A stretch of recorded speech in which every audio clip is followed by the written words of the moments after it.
The Saints' possible future franchise quarterback shined during the first preseason game. Chad Savity has more on this talented rookie. He looked pretty good. Garrett Grayson was the highest drafted quarterback after the top 2 picks this past spring. Last night, he showed just why the Saints grabbed him up in the 3rd round.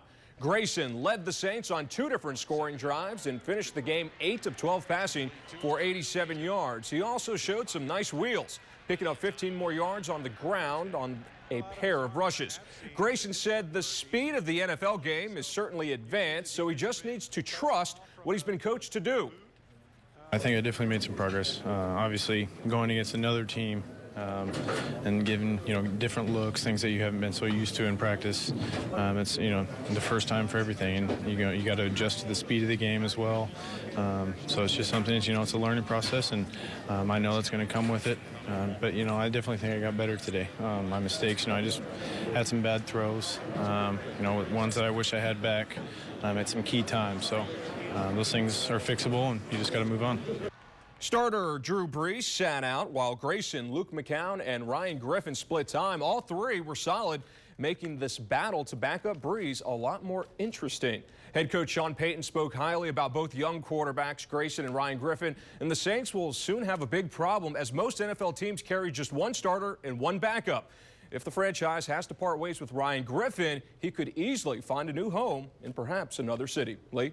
All right, Chad, you can see how the Saints shape up as the regular season gets closer right here on Fox 8. Saints and Fox 8 owner Tom Benson finalized a deal in March with Raycom Media to make Fox 8 your home for preseason games. Raycom Media also manages this TV station. There was poor defense, some exciting offensive fireworks, and a pair of young Saints quarterbacks battling to remain on the 53-man roster. The Saints' 30-27 loss to the Ravens in their preseason opener produced a mixed bag for the coaching staff to review. And a little waggle, bootleg action. Renner got there. While the Saints' defense was shaky early and late, the offense picked up its rhythm as the game progressed. Quarterback Drew Brees did not play, so backup Luke McCown took the first-team reps. After a pair of 3 and outs, McCown led the black and gold on a 10-play scoring drive. Capping things off with this screen to Brandon Cooks. The former first-round draft pick followed some great blocking and turned on his jets to find the end zone. It was just one of those play calls that coach did a great job of setting up. The guys did a wonderful job blocking. All I had to do was catch the ball and run. Late in the first half, third-year pro Ryan Griffin engineered a scoring drive with the help of tight end Josh Hill and running back Kyrie Robinson. Griffin and K-Rob connected on a 21-yard catch and run to give the Saints some momentum before the half. Griffin threw for a team-best 112 yards. We're always out there competing, not just against Luke, competing against everybody for a job across the league. And so I want to be here, and so I want to put my best foot forward here. Rookie quarterback Garrett Grayson played the entire 4th quarter and led the Saints to a game-tying drive with some nice mobility. Then, with just 2 minutes left, rookie running back Marcus Murphy capped off the Saints' rally with the go-ahead touchdown to lead 27-23. But New Orleans' defense could not hold. Baltimore had the last laugh to beat the Saints 30-27.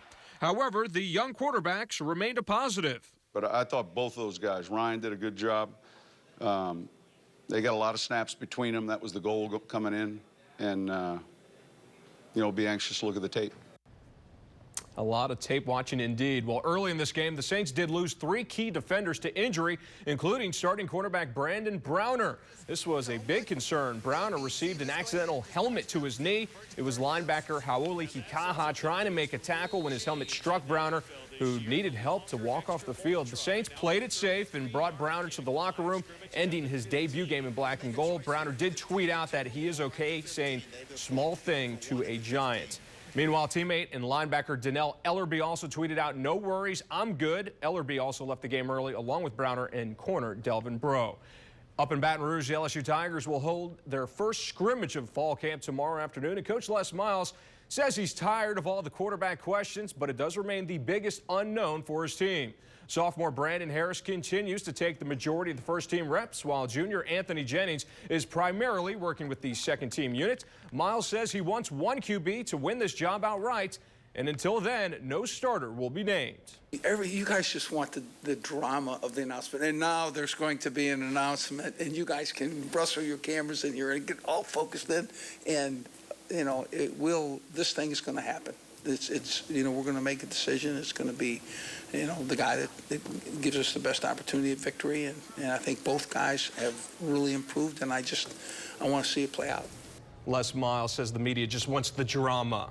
They want to know who's going to play quarterback. The fans want to know, too. I guess we're going to probably find out season opener. Basically September 5th when they take the field in Tiger Stadium against McNeese State, and most likely Brandon Harris trots out there, then we'll know. All right, we'll see. Thanks.